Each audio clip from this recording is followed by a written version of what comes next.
Hello everybody, welcome to our virtual 67 Pall Mall. Last of all for this evening, we'll be talking with Mike Patterson from Corofin, one of Marlborough's most successful micro-negotiants. But for now, we're very pleased to welcome back Jasper Morris MW, author of Inside Burgundy, who's currently inside the middle of the vintage there. And you can see plenty of his fascinating videos with winemakers on his Instagram account. And tonight he's going to be discussing the 2010 vintage. So please chat away on the side, share with us what you're drinking and where you're drinking it from, and put your photos on social media with hashtag 67FromHome. And a big welcome to Jasper. How are you, Jasper? Evening, Ronan. I'm extremely well. Like you, I didn't realize it was a bank holiday today. Partly because it isn't in France. Very rare that we have one in the UK and they don't have several at the same time in France, but that's the way it is. Well, I'm sitting at my desk thinking, where are all the emails? And there's nothing. Yes. Well, so lucky they weren't there. This morning I went and this afternoon I did take some time off and went on a long walk through the woods. There's a lovely walk from the village of Arsenon, which takes you past a cave where the local Mackie got shot, unfortunately, 1944, and then you go to a Gallo-Roman settlement, and then you turn up at home. Okay. I did that this afternoon, but this morning I went around the vineyards in the Côte de Nuit and chatted to a few people. Côte de Beaune, the later people will be still at it, but the early ones are finished. A couple of people are finished in the Côte de Nuit, but those who are picking now say that the rain we had on Friday and again on Sunday morning has probably been quite beneficial, and it softened the skins and brought the grapes that little bit further forward. Okay. That's all encouraging stuff. Well, I think, it's great to catch up with it all on your Instagram account with some great videos as well. So yeah, well, thanks for the plug, but everybody do have a good look. So just a video up with Christophe Roumier just an hour or so ago. So do have a look at that. Great. Well, thank you very much, Jasper. As always, we're looking forward to this. And I'll let you carry on. Good. So you've got the list on the chat on the side of what we're tasting tonight. Those of you who've got the selection. Mine arrived in pristine condition, no heat problems at all, and we've now moved through the really hot period. We'll warm up a bit later this week, but we're not going to see the 30 degrees centigrade anymore, which is good. So welcome from Istanbul, London, Tel Aviv, I think, and Dublin, West Yorkshire. Keep those commentaries coming. And we're going to enjoy some 10-year-old wines from 2010 vintage. So some of you were with me last week when we looked at in fact, most of you, I see you're a very faithful bunch on the whole. We looked at the 2014 whites last week, a week ago today. And it's something which I'm enjoying doing, is having a few horizontal tastings of some of the better vintages from Burgundy, some of the ones that have given the most pleasure. And we'll continue to do that. I'm beginning to plan the program through to the end of the year. We're going to do 1 or 2 single vineyard occasions. We're going to look at Chambon-Musigny, Combe d'Orvaux. I'm going to do 1 or 2 sub-regional ones like the Côte Chalonnaise. And we will find plenty more to keep us amused. We might do a couple more with producers as well, as long as we can find producers who use it to give us their wisdom rather than just plug their own wines. I think that's important. So 2010, the unexpected success, the miracle vintage, to borrow Harry War's phrase from 1978. And I'm going to start us fairly early on because the winter was significant, the winter of 9 and 10. And slightly ironical, but it was in December, they had the global warming climate conference in Copenhagen. And on the last day of that conference, temperatures suddenly dropped here in Burgundy down to about -20, even maybe -22. It's the coldest ever day recorded in Dijon. We were here and having dinner and suddenly saw the temperatures crashing because we had horses outside. We thought we'd better just go out and check on them. And when you walk out of the house and it's about -16, I think it was -18 even, it got colder later in the night, it just takes your breath away. It really is something otherworldly. And it got cold enough, I think it was December the 19th, it got cold enough that it actually froze and snapped some of the vines.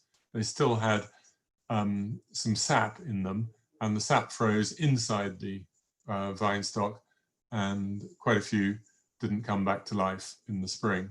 It particularly affected those parts of the Côte de Nuit where the slope dips a little bit before it hits the main road, the old N74 at the bottom. So the vineyards in Chevry-Chambertin that had got frozen in exactly the same way in 1985, got frozen again in winter 9-10. Bits of Clos Vougeot dipped down there, and a little bit in Vosne Romanée as well. So it's much more in the Côte de Nuit than the Côte de Beaune. So that was a worrying start to the season, even if the frost did kill off all the pests and diseases, which of course is a good thing. So then the spring eventually happens, but it gets off to a latish start. Flowering was both late, well, late by modern standards, but into the middle of June, and we're a little bit strung out because it was colder weather while that happened. And the sort of bunch set was not so good as a result. There was a fair amount of the minorandage, the hen and chicken in Antipodean speak, when the berries form at different sizes. And at this point, it looked as though it was going to be a smallish crop, and with an expected harvest date of 3rd week, probably in September. So over a long period, that's not particularly late, but it's later than 07, 03, 05, 07, 09 were all noticeably earlier. And so this was beginning to feel like a slightly late season. And actually the summer was mixed. July was hot and dry, and people began to worry a little bit that it was going to get too hot. But the temperature was dropped a little bit in the second half of the month. And August the summer never really happened during August. And so people are beginning to feel nervous. It's all going to depend on the September weather, because it's on a knife edge, which I remember also a little bit in 2002, another vintage which was sort of aiming at mid to second part of September. And then there was a big storm on the 12th, Sunday the 12th of September. The weather had begun to perk up. Then this massive storm came through, but that was in the Côte de Beaune, around the epicenter of it, because there was a lot of thunder and lightning. And it was around sort of the border of Chassagne, Morichet, Fontenay. And so it affected the white grapes, which were much nearer to ripeness in Chassagne and a bit in Puligny and Meursault, but particularly at the southern end of Côte de Beaune. The reds weren't ready, they could resist it better. And so as a result, the red harvest, which in any case wasn't going to be picked for another few weeks, escaped any negative damage from that in 2010.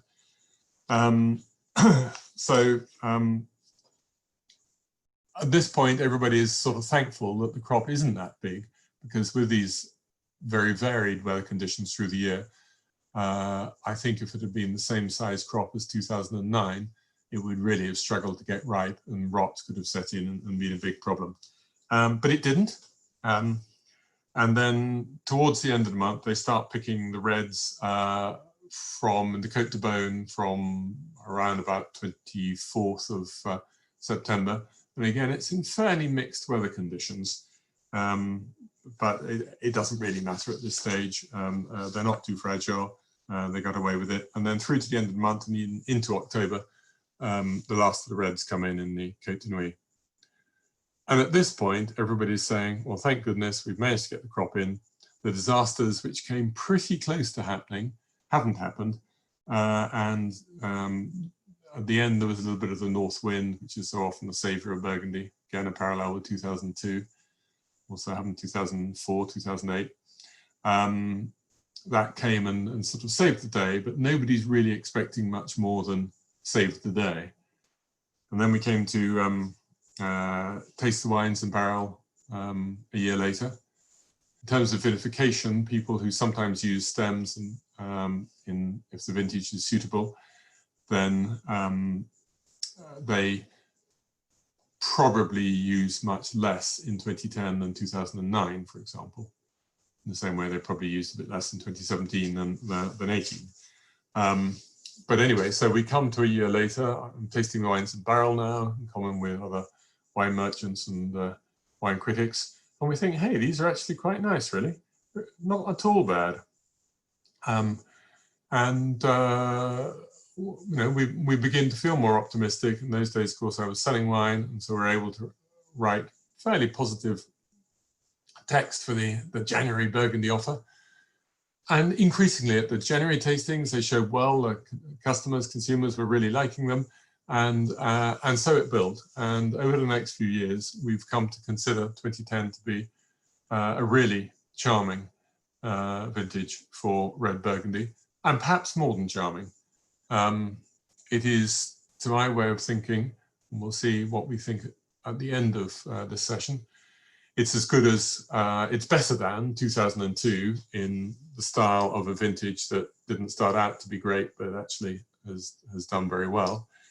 But exactly how good 2010 is, we'll find out. On the whole, more recent press has tended to prefer 2010 to 2009. We almost the first, probably number 2 or 3 of all the Zooms I did before 67 had managed this wonderful idea of being able to send the samples around. We actually looked at 09 and 10 side by side, and I had with me a bottle of Chambord-Musigny Village from Roumier in both vintages. And the 10 just came out of the blocks, absolutely gorgeous, but the 9 had more stuffing, more intensity, and was going to be the really long-term wine of the 2. The 10 was pretty much good for drinking. So I see some of you have got the samples, and some of you are drinking all sorts of other things, but welcome everybody. And now I'm ready to start taking a look at the first wine, which I have poured myself, but I haven't yet tasted. So Mr. Costurie, of course, we know him and love him for the white wines, which absolutely he's been the master of whites now for quite a while. And he does, of course, produce a few, it's a small percentage, but he produces a few reds, mostly from lesser appellations, the Montelise and Auxey-Duresses, bit of Volnay Premier Cru. And then this very nice Pommard Les Vaumuriens. So I'm just going to take control of the screen and show where it is. So here are Les Vaumuriens in 2 parts. So they're on the edge of Volnay. If you switched over, you'd be just above the Volnay Premier Cru's Chandelin Picture. And you are here on, let's find the better. You've got here a slope which is mostly east, but also north as well. And it's not the classic soil of Pommard here. So imagine if you're, down here in the main part, all through there, it's pretty rich soil, lots of clay, limestone as well, of course. But that's the really classic part. I go up a bit further of Pommard. And instead, we're over here, and high on the slope, cooler winds up here, and also a little bit of north facing.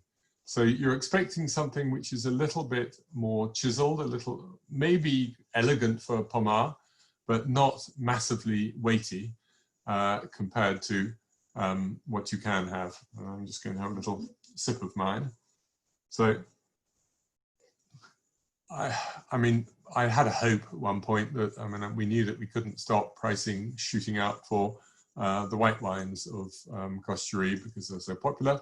But we did sort of hope that maybe the reds would stay down, and I can see that this is actually now trading at about £200 a bottle for Village Pommard because of that sort of residual Costurie glory. So I'm looking at the wine, and it is beginning now to evolve at the edge. So the middle is sort of a red to brick red, and the edge is just becoming a tiny bit, a little bit more orange. Yes, I did say that 2009 was a 50-year wine, and 2010 not so much.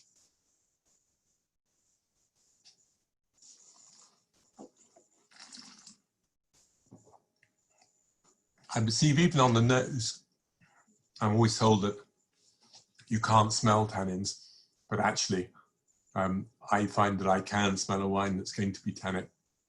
You get a tiny little bit of leatheriness on the nose, and alongside this very pretty and very fresh fruit still. and just picking up a tiny little bit of the leather, which speaks of the Pommard tannins. You can see clearly that this is correctly assigned to being a village vineyard and not a Premier Cru vineyard, because it hasn't got the extra weight that you dig down into, and it doesn't sort of kick on to extra levels. But it has got a very nice perfume, and it's got a very pleasing almost range of flavors, red fruit flavors. So yeah, showing well, happy with that.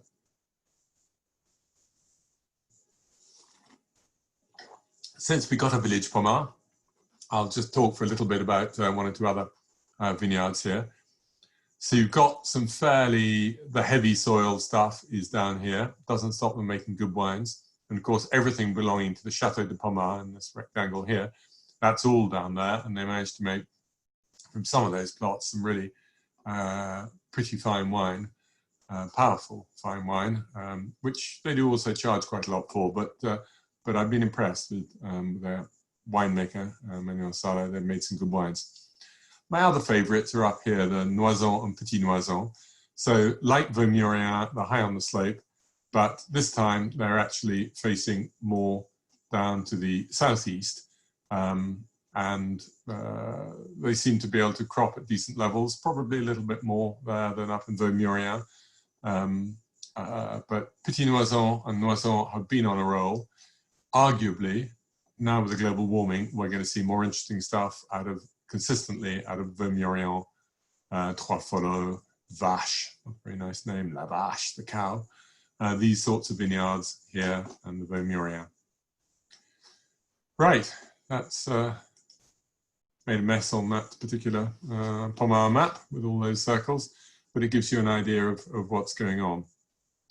And I'm going to have for dinner, you may remember one of our earlier sessions, we had an absolutely beautiful Pommard Clos des Epineux 2010, and it may very well be that I'm going to spring that on my guests this evening.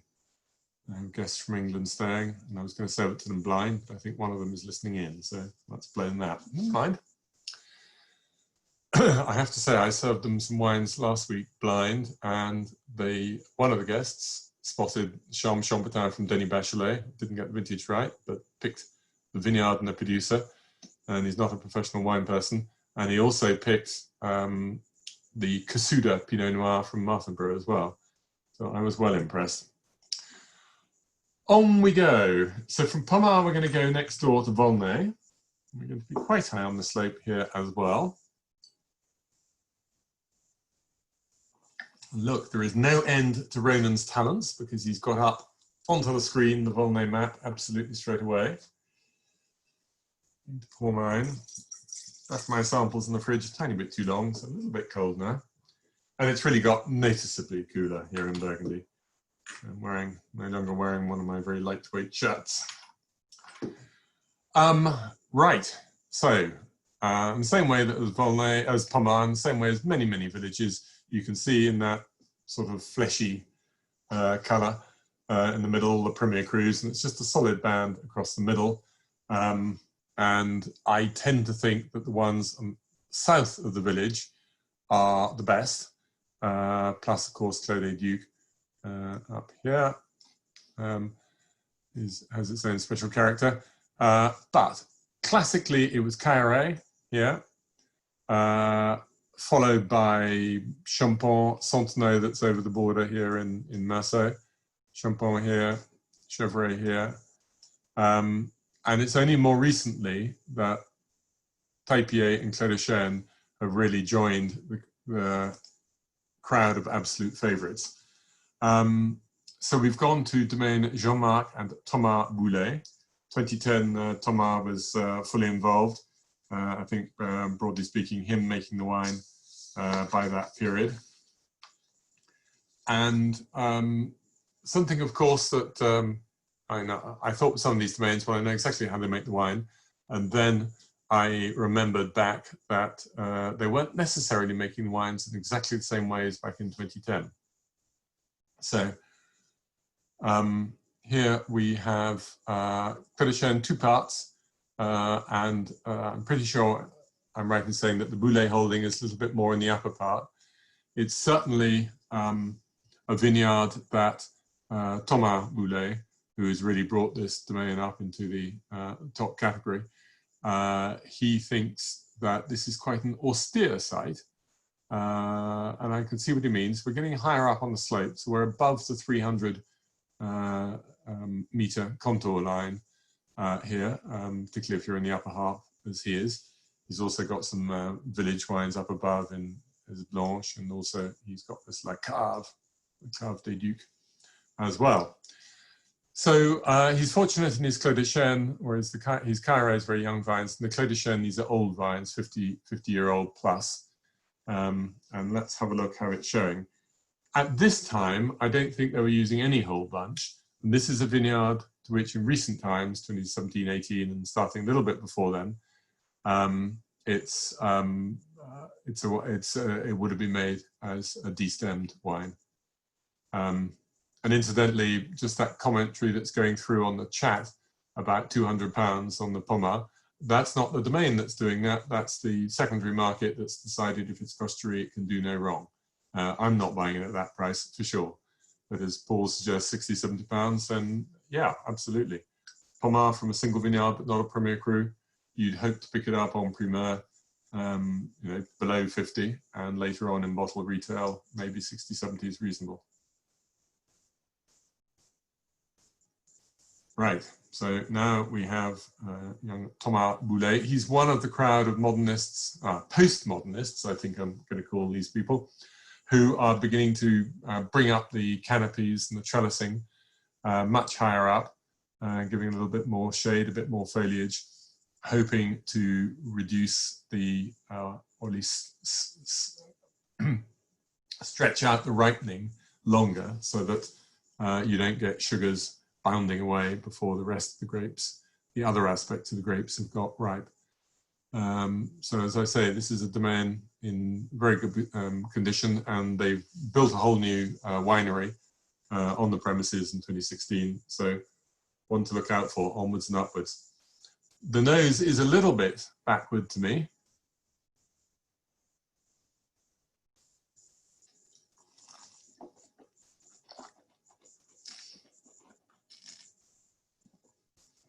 There's a greater richness of flavour on the palate, quite high acidity. I pick up on what Thomas was saying to me about the austerity of it. And it's a wine which is going to need a few more years, I think, really to develop into where this is capable of going.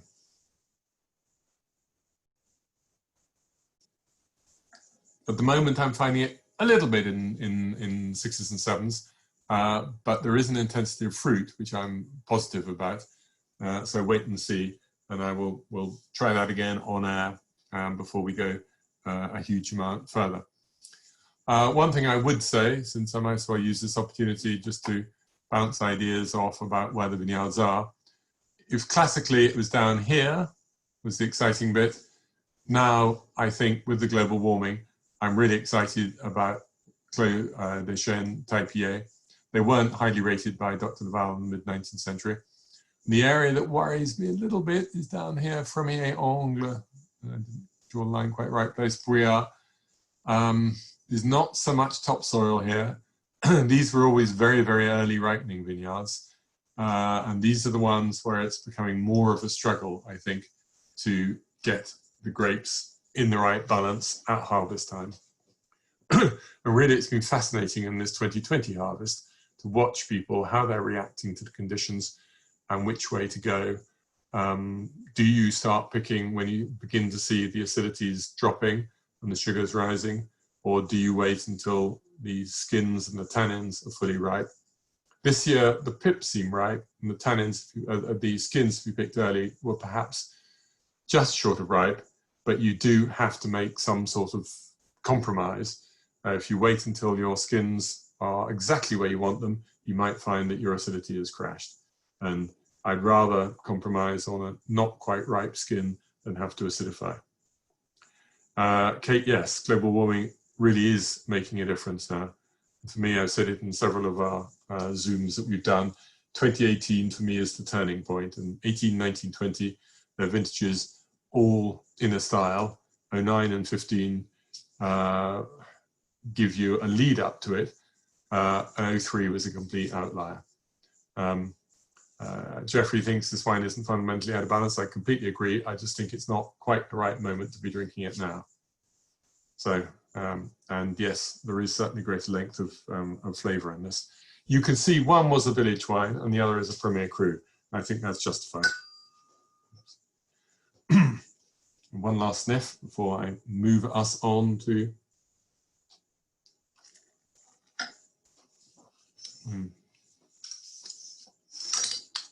Yeah, that acidity is just going to have to fold into it, but I see no reason why it wouldn't. Good. Don't forget to keep asking questions as well as commenting on the chat. Always helpful to have a few questions. Actually slightly lost where my questions will appear, but do make sure that we get hold of them. Right. Let's move on to the Hill of Courton then, please. Here we are. You know, you could get a full-time job doing this, Ronan, if you want to give up being a sommelier and so on. Thanks, Jasper. Yeah, anytime.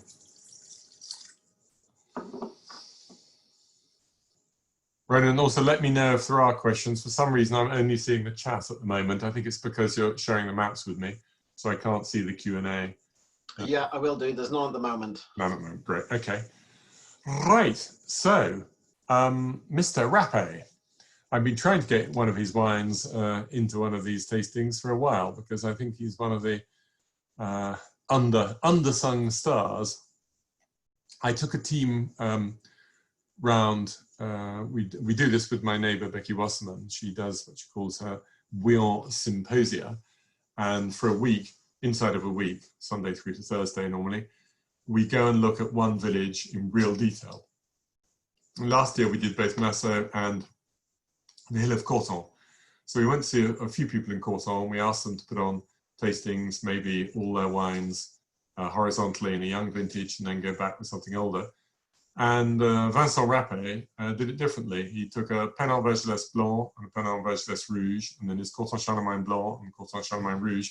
And he did a pairing of two older vintages of each, as it might be an 08 and an 09, or a 9 and a 10, to show what very different vintages look like, but with some age on them. And it was actually a great, great tasting. And he's a really interesting man. So he used to be Domaine Roland Rappe, and then when he took over, it's become Domaine Rappe Père et Fils. His father, sadly, was one of the many star vignerons who passed away between last summer and January this year. Right, let me find my Pouget. I've found it. Here it is. Zip, zip, zip. So this is a vineyard which theoretically was going to be more red and less white, but an increasing number of people have actually switched over to white wines here, and at least in part because the whites are very successful there, and you get more money for Courton Charlemagne than you do for Courton Rouge. So the two main producers, possibly the only two producers who've maintained Pouget in red, are Louis Jadot, for whom it's one of a cuvée that they really care about, and indeed Rappe. And typically they've both got, I think, reds in the lower part of the plot, moving up to whites in the upper part. So here again is someone who's began life de-stemming and has moved to a certain proportion of stems. It's not a domain in which I ever pick up a strong feeding of stems. They're in there, but I don't actually pick them up hugely from the taste perspective, which of course, after all, is really what matters. So here in his Pouget, it's my nose. I'm just something in that bouquet that's causing me a very slight anxiety. As if there's just about a threshold cork going on in it. Yes, we had the Jadot Courton Pouget, absolutely right, 2014, when we did the Courtons. And so now we've got the, I mean, broadly speaking, there is no reason why the soil is going to be any different. The winemaking can be different in that Jadot go for relatively high temperatures and high extract. And Râpé, though it's, I'm saying that I think it was destemmed at this period, which would be the same as Jadot, it would be a little bit less pushed on the extraction side and probably slightly lower temperatures. So typically when the wines are young, a slightly fresher fruit. Here we're beginning to see the color evolving correctly as it should.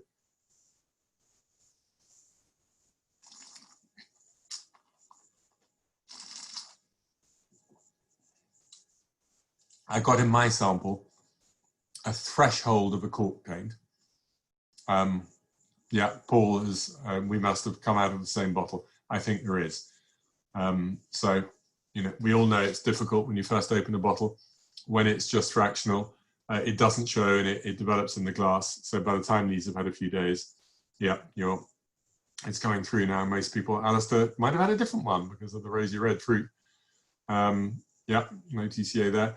You know, it's going to be Klaus, it's got a bit, yeah. So, I mean, I don't know how many bottles they would have used and sent out, but there is just a taint. I'm sorry about that because it has a side effect of giving a tougher feel to the tannins as well. Another Paul's got the different bottle, lovely in the mouth. So, no, I mean, so I don't know how many bottles are being used now. I think recently we've been having audiences, which I suspect mean no more than 20 or 30 have actually signed up for the bottles, which means that probably only about 3 bottles are being used. So I don't know for sure what the position is for tonight's session, but it looks as though we have 1 bottle which would have had a threshold or below threshold when it was processed, cork taint, but it's there now. Apologies. So, which wine from Râpé do I like the most? That's a good question. He's got, I think he makes a really good Croissant Charlemagne. I'm going to need to refresh myself for a second of all his cuvées, which I can do very rapidly. But I certainly like both his Croissant and his Croissant Charlemagne. He's got some very good Pernod Vergelès cuvées as well. So bear with me for a second. Incidentally, to give a quick plug, working hard on 2nd edition of Inside Burgundy, but for the 2nd edition, almost every vineyard is going to have a list of who has what holding in it. And almost every producer is going to have the list of what holdings they've got. It won't be everybody. And have I got Râpé's information yet? No, I haven't yet collected that information from Râpé. But he's got vineyards in Beaune, in Pernod, in Arras-Coton, possibly a Savigny. It's fairly consistent across the board. And you know, because it's those sorts of appellations, they are not too expensive. Let's get you back. I don't think I disappeared from you, but you disappeared from me for a second.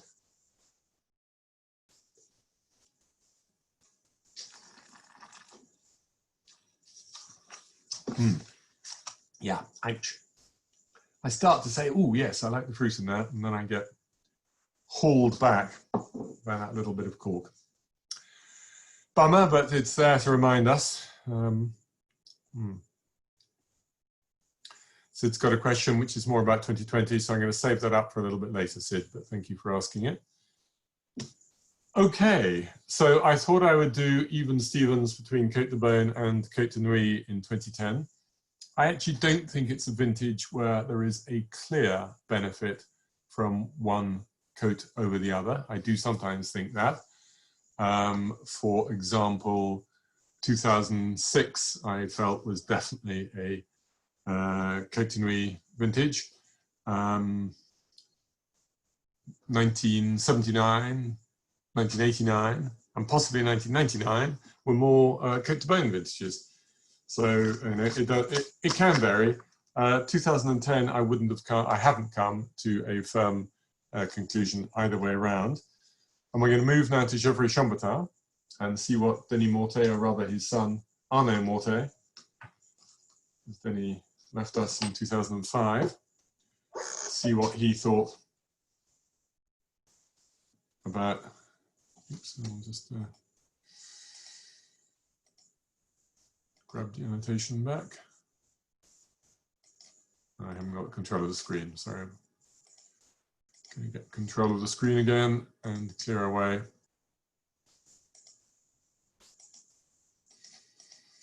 I don't know why, but that has refused to clear for the minute. So ignore that, what you can see there on the screen, that circle which is up in the forest by Bel Air. So I have the annotation tools and we will start again.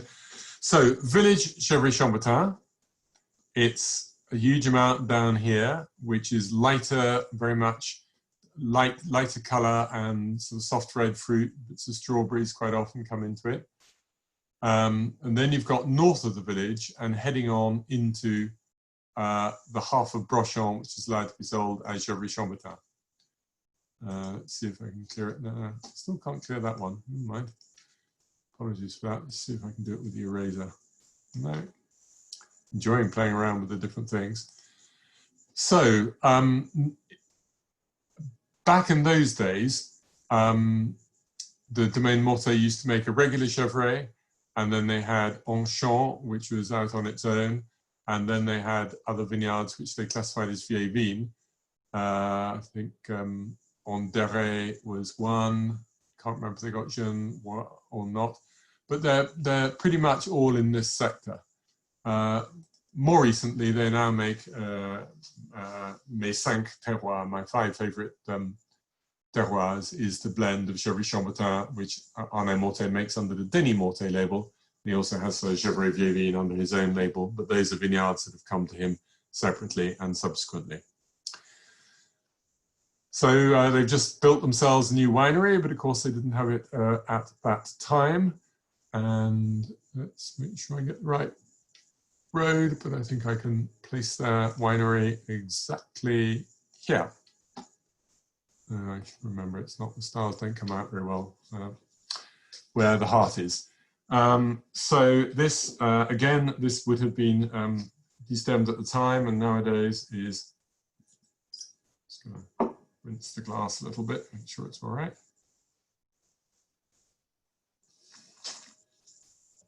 Yep. Ooh. I think we're going to like this. So, and this is absolutely the, if I can use the word, no, I'm not going to use the word zeitgeist, but it's the tendency between 2010 and 2020, whole bunches go up and new wood comes down. Ronan, have a go and see if you can remove that stain on Geoffrey Chambertin that I've left. I don't know if you will be able to or not. But for some reason it didn't want to disappear. So Denis Mortet himself used a great deal of new oak. Son Arnaud, right, thank you. Son Arnaud, right from the start, reduced the amount of new oak, and now it's come down a bit further. But as soon as I taste this, you've got the rich modern extraction, if I can call them modernists, as opposed to the postmodernists, those who do the cold soak, dark colours, new wood, fair amount of extraction. But Denis Mortet never really exaggerated that too much. So I'm sort of comfortable with where he was. All that matters is whether or not it's in balance. Moana has asked, do I think that new generations, sons and daughters, bring a different style of the wine over the years? They can't help but make some change, even if they continue in exactly the style of their parents. Just the fact that it's a different person doing it will do. But now that everybody goes to wine school, and at wine school, they meet loads of other people of their generation, and then they go and taste in each other's houses. They maybe are being taught different things at the school, but schools don't always evolve as quickly as practice on the ground is evolving. Inevitably, the new generations are bringing in some new ideas. So we are back to what we did in the Côte de Beaune, is we had Village, Premier Cru and Grand Cru, and we're doing exactly the same in the Côte de Nuit. But as soon as I put my nose in it, with the exception that personally I would like a bit less vanilla, others will be happy with that, but the intensity of the fruit and the vibrancy of it, and look at the colour, not just is it darker, but it's also much more youthful colour than anything we've had so far.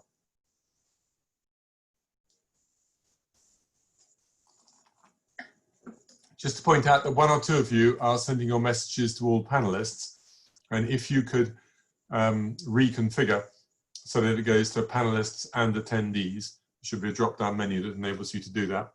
That's good, and then you can share it all.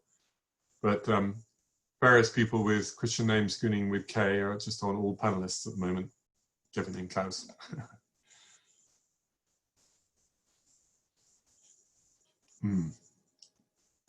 Right, so let's say I own a dozen of this, which I don't. I'm perfectly happy if I've cracked the first one tonight. I probably would have been perfectly happy if I cracked it earlier, but I'm going to be in absolutely no hurry to drink this wine at all. It's not that it needs the extra time because it's all there, but I just think it does have more to give, and I'd like to see the oak integrating a little bit more.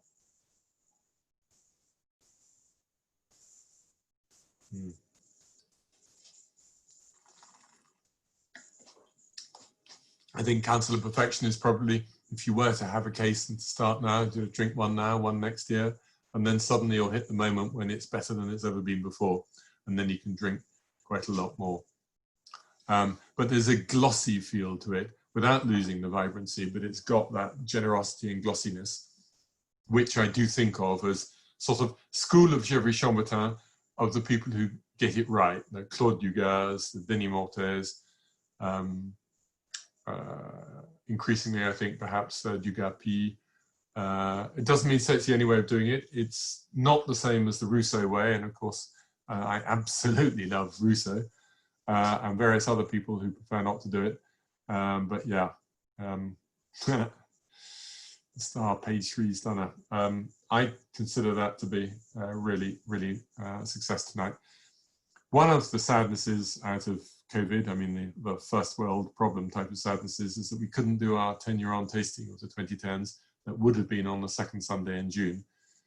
We've got a thought that we might do it, we're hoping to be able to do it in a modified format in October, but it's an event in which the growers come along, and with, at the moment, COVID cases rising, though fortunately not in the Côte d'Or. Actually, it's a small digression, but it's worth doing. The police are going around and they are testing people at various wineries and in the vineyards. And if you get tested, somebody in the vineyard gets tested and proves to be positive, you've got to pull the whole crew out. That's it, they're all confined. So who picks your grapes? If it's somebody in the winery who tests positive, you've got to put all them in confinement. So who's going to make the wine for you? Fortunately, it's still very low numbers here in Burgundy. And we're just all keeping fingers crossed. But I did talk to somebody who was just thankful that he'd finished and that he got through without having anybody testing positive. Because you can't force your workers to take tests. You can ask them if they'd be kind enough to, but you can't force them to do it. Right, okay. Where are you picking tomorrow, Mark? Let us know. I'm theoretically picking tomorrow. As some of you may know, I'm co-owner of a small vineyard in Beaune, and tomorrow is the day. As I say, I've got guests staying overnight. We might drink a bit more than we ought to.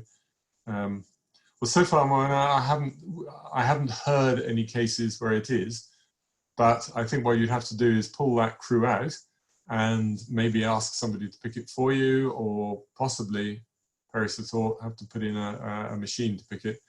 Probably there will end up being ways round, but it will be really difficult thing to manage. Right.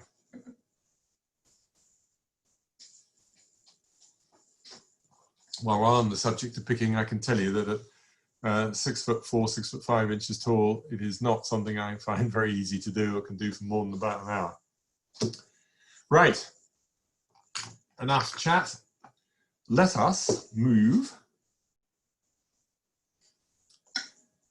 onto Ghislaine Bartol. So this was the former domain Bartho Noëlla. The vines came from originally Marcel Noëlla, and one of his daughters married Gaston Bartho, and another daughter married into the Noëlla cousins in Von-Romane. It's all very complicated. I have at last found a case of somebody actually marrying their sister in Burgundy. It was only a stepsister or a half-sister or something, but nonetheless, I have at last found an occasion of that happening. Right, Chambon Muesli. We have the map. My heart is still there from before, and it's not quite in the right place. Clear, boing. Oh, I've got rid of them, brilliant.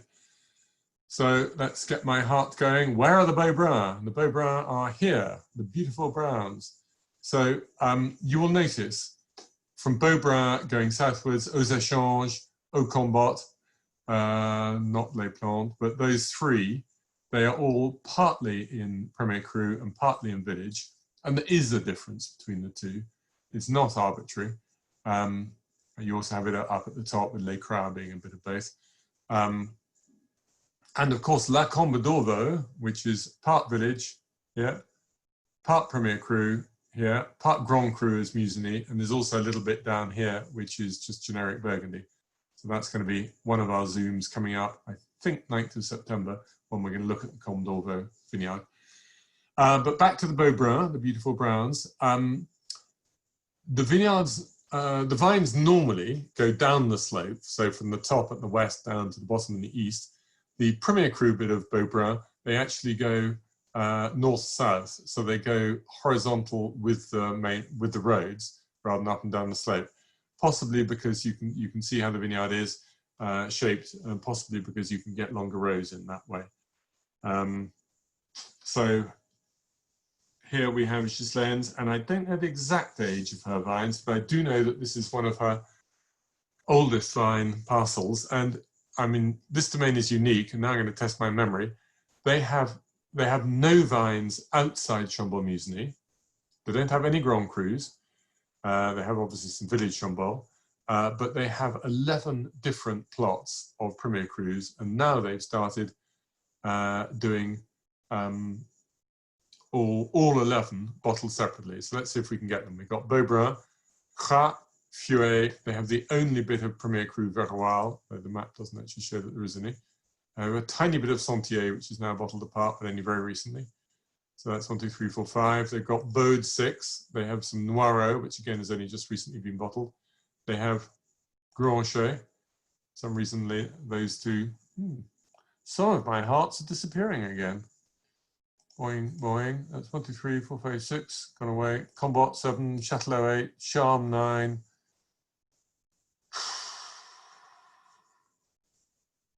Right, 1, 2, 3, 4, 5, 6, 7, 8. I've now got 11, but that's because have we got 11? They don't have Échange, they don't have Plante. Charme we've already done in that part of it. I don't think they have Fusselot. I think I'm about there. 1, 2, 3, 4, 5, 6, 7, 8, 9, 10, 11. Anyway.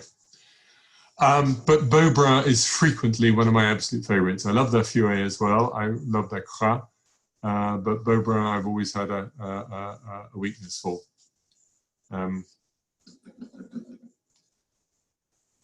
So, Ghislaine Bartho, special person. I shall tell a quick story here. She didn't get married especially early in life, and at one point an English wine merchant friend of mine was working the harvest there, and Ghislaine's father took rather a shine to him and said, my friend, I won't give his name, my friend, you know, my daughter's not married, how about it?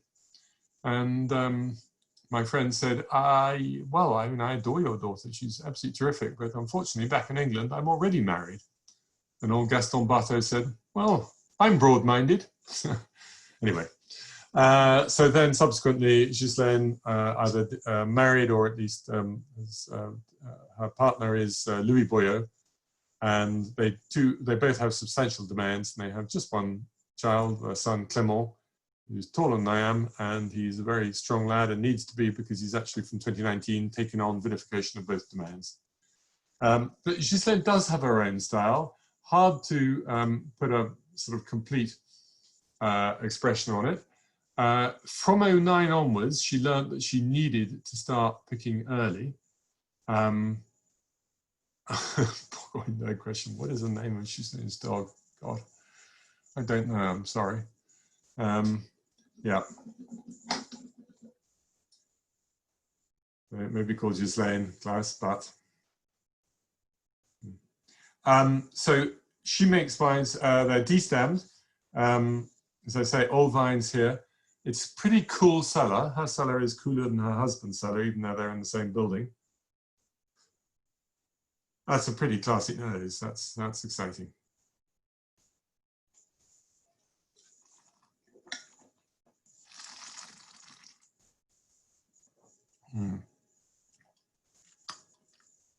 Yep. Acidity is still moderately high.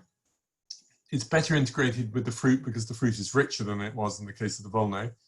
And of course, Volnay and Chambol are twins. Right, Klaus, who still hasn't got the trick of sending it to everybody, but Klaus has told us that her dog is called Jeremy. I don't know if that's true or not, but there you go. That's a nice wine, isn't it? I should maybe try the Gevrey alongside. I've just polished off the last of the Volnay, and it's coming together quite nicely, actually.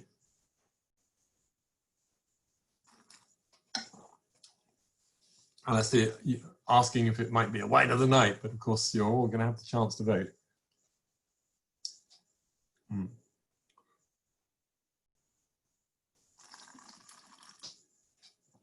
There is more to it, isn't there, even in that impressive Gevrey Chambertin.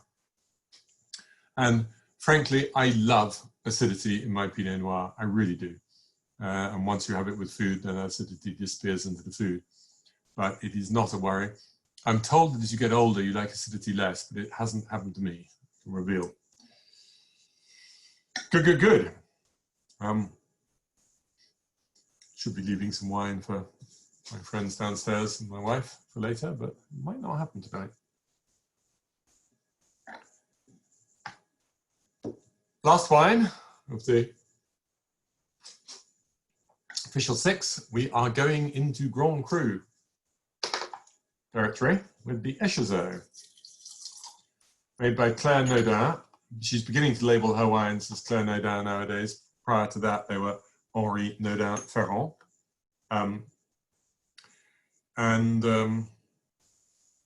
That last wine, by the way, is labeled at 13.5 alcohol. The Chambon Musnu. All the others are 13, apart from the Costerie Pommard, which is 12. That's being village wine and high up the slope. The Echezeaux is 12.5. But Claire Naudin wants to make fine, elegant wines, and she really doesn't like power and richness, and she hates sulfur. Not because she's, you know, a trendy naturista, but she's always just found she's got sensitive nose, sensitive palate, and she just hates having sulfur around. So she's moving on. She's learning to move on from using sulfur, is what I'm trying to say. I beg your pardon. Now this is the maybe, I'm just checking, the only wine this evening. Well, I think stems would have been used, whole bunches.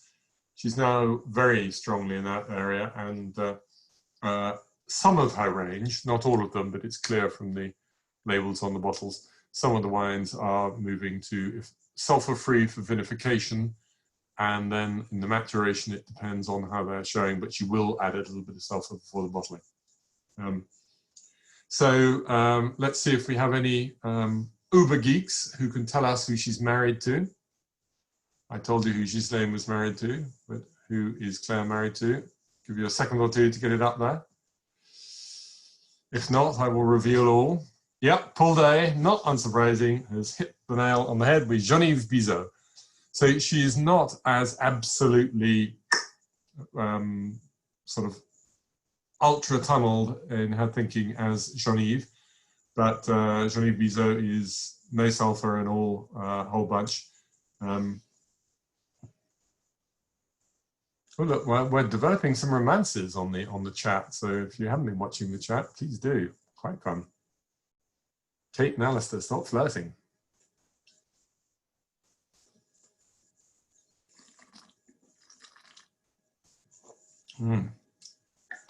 So I've mentioned this before, that with our blind tasting group, some people mark down the whole bunch wines because they taste dry when they're very young, and they think that if they're dry young, they can only get drier. So, sorry, I've just seen the latest post from Kate. What about the sweetness in this wine? There is nothing dry about this. It's got that exuberant, very floral, peony type sweetness of flavor. It's not a little bit of the strawberry. It's not too much the crushed strawberry, white pepper things, but it's a very lifted, suave, gorgeous. I'm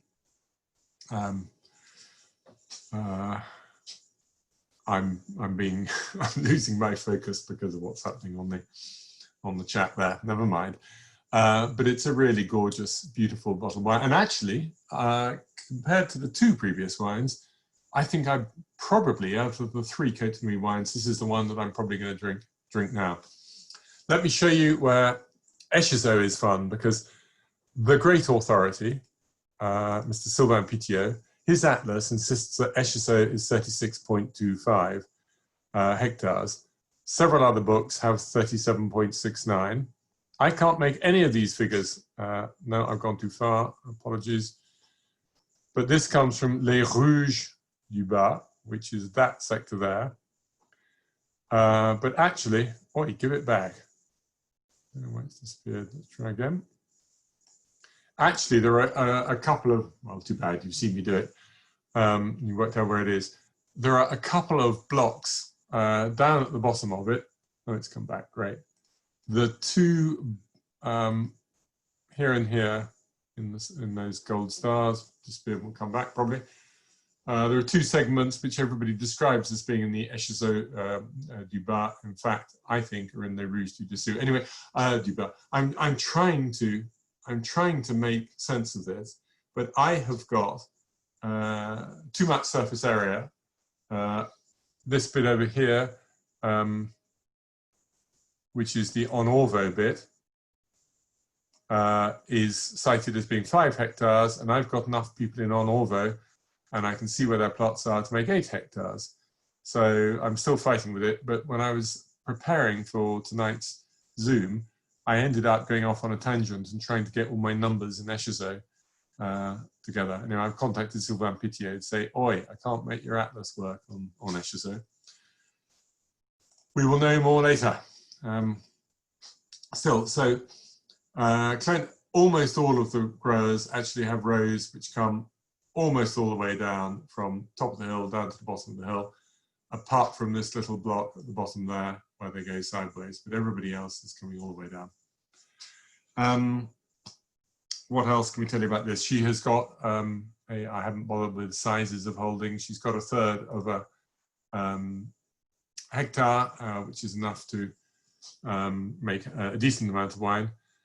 And we at Berry Brothers, I started working with Claire because I adored her Haute Côte de Nuit and Haute Côte de Beaune wines, especially the Haute Côte de Beaune, as it happens, which are made 100% whole bunch and pretty much sulfur-free. I just fell in love with those wines.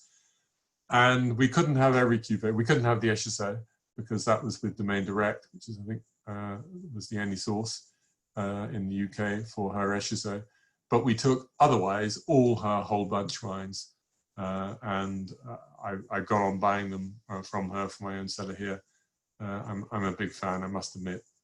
They're a bit more expensive than many other people, but they're not getting into the high territory that her husband makes. Yeah, so my namesake Jasper, or Jasper, I don't know how you pronounce yourself, wants to know how we contrast Echezot with Grands Echezot. That is a very good question. Echezeaux itself, you're going to get different results. Top of Rouge du Bar, it's a little bit thinner soil and cooler. Most of Echezeaux is thinner soil. Probably the sweet spot comes through the middle. Les Cruaux, Poulaillère, Champ-Traversin just above is pretty good. Sorry, I don't know why my signs are all disappearing. Maybe Quartier du Nuit, which got stolen out of. You can see where the wall of Clos Rougeot goes. Here are all those. But this little bit, Ronan's ended, no, he's back. You can see where the wall of Clos Rougeot goes, but it sort of should have come up here and had that little bit of Quartier de Nuit, but instead that's gone into Echezeaux. So they are all a bit different. Grands Echezeaux is again different, and it seems to be, if you're up here, you're actually in Musony, and it seems to be, there's been a bit of a downwash that's missed although there, but it's come through into Grands Echezeaux. So you get that extra bit of richness in Grands Echezeaux, which reminds me more of Musony and Clos Saint-Denis, whereas Echezeaux is more like a delicacy of wine and a lattice work, and a French dentelle is an expression that works really well. But I also find in Rouchot-Chambertin, for example, it's the sort of more in limestone than in clay, lightness of touch for Echezeaux, whereas Grands Echezeaux is a little bit more solid and a bit weightier. And though if you think back to the days of Domaine Angèle, you could argue year in, year out, was it the Grands Echezeaux or was it the Clos Rougeot which you preferred? The Echezeaux was never up to it. DRC, normally Grands Echezeaux is firmly ahead of Echezeaux. Domaine La Marche, I would sometimes like the Echezeaux as much as the Grands Echezeaux, incidentally. Good, right. So we'll take a little look. I always put the best wine at number 6, as I said. Well, logically, you want to build your tasting. Sometimes it's a question of the power of the vineyards, which won't always mean that it's the best wine, but yeah. Oh, it's not just you're Barrett. Okay. So a lot of you are manifesting under bogus names. I'm sure you can get imprisoned for doing such things, but you've logged in under different names. But congratulations, Baron, for having the good taste of calling your son Jasper. Right, and there are people, there is a lovely restaurant, the Comptoir des Tontons in Beaune, who have a British bulldog, which for reasons I cannot begin to imagine they have called Jasper. I'm going to look at the questions, unless you'd rather that we did the poll first, but let me answer the questions quickly. Ronan, are you going to intervene? Should we do the poll first or I'll answer the questions first? Up to you. Maybe we'll do the questions first. Let's do the questions. Okay. So a question from Sid, first of all. The compromise idea between preserving acidity and waiting for skins and stems to ripen further. No, the early picking by Dangeville and Volnay, because sugar's 2 degrees in a week in 2020. How would you best compromise in 2020? Sometimes you don't have a choice. If you can see that your leaves are dying in certain parcels, certain plots, then you need to go in there. Now, for most people, they'll have some plots like that. And the problem is, logistically, once you start, it's quite a big call saying, you can do 2 or 3 very small plots with a sort of a family group or the domain team. But once you start your main harvest, it's a big call to stop for 2, 3, 4 days before you go on to the rest. A few are prepared to do that. In the Côte de Beaune, I think the grapes were ready and you did have to go. In the Côte de Nuit, it's not so certain. It will depend on how you run your vineyard as to when you need to go. But I think those who didn't have to go last week will probably be happy to have had the little bit of rain that we had on Friday and be picking this week. But I'm not saying that those people who went early made a mistake. It could be that their vineyards, the way they run them, the particular Pinot plants they've got, required going in earlier. Mark, who's my favorite Denis, Mortet or Bachelet? Durocher doesn't happen to be a Denis, and I do enjoy Durocher's wines very much. I was a bit down on Chevrolet for a while because there was a slightly over the top school. I'm going to say Denis Bachelet is, I mean, I bought his wines from the 1981 vintage onwards. I can't not count him as a top. And I also prefer the Morte wines under his son Arnaud. It's still labeled Denis, so that allows me to go with Denis Bachelet, but they're both brilliant. Sid asks, don't I think that Estonel, Saint-Jacques, Lavo Saint-Jacques are benefiting hugely from the usual leaner cold wind styled to riper 2018-2020 weather conditions? Definitely they are amongst the terroirs, Pommard, Fissa, Auxerre-du-Ress, and the Lavo Saint-Jacques sector of Gevrey-Chambertin. These are the areas which I think are definitely benefiting or not suffering from any downside in the hot vintages. Jan Camas, Jan, yes, subject to the pandemic, what are the prospects of November Hospice and the Polles and other activities being held live? Right, we don't know yet for sure. We know that the Hospice de Beaune sale is definitely going to happen, but we know that Christie's is set up for doing it online if that needs to happen that way. I think there will be some sort of live presence, but they will enormously restrict the number of people who can come into under Les Halles, the auction room. We don't know how it will work out. I'm afraid they've cancelled the big public tasting at the, not to do with the Hospice, but the one that happens in the Palais de Congrès. In all honesty, I can't imagine the Palais de Meursault going ahead, but I haven't heard anything definitely, and it's not my call to say. But I think some of the really big scale activities are not going to be able to happen. But stay in touch and we will advise. Claire Naudin-Ferrand or Faiveley for Echezeaux. I have lots of Echezeaux that I really like. I've got a couple of other vineyards with Faiveley that I like even more than Echezeaux. So if you ask the question between those two for Echezeaux, then I'm going to go with Claire because it is her top vineyard. Right. Okay. Now, they're also being asked on the chat, and I'll come back to those, but we've got the poll up. Thank you, Sophie, if it's you who's done that. And, oh goody, I'm allowed to vote as well this time. Well, that's a treat. I'm not sure I am going to vote because there are too many which I loved. So take a minute or two to vote.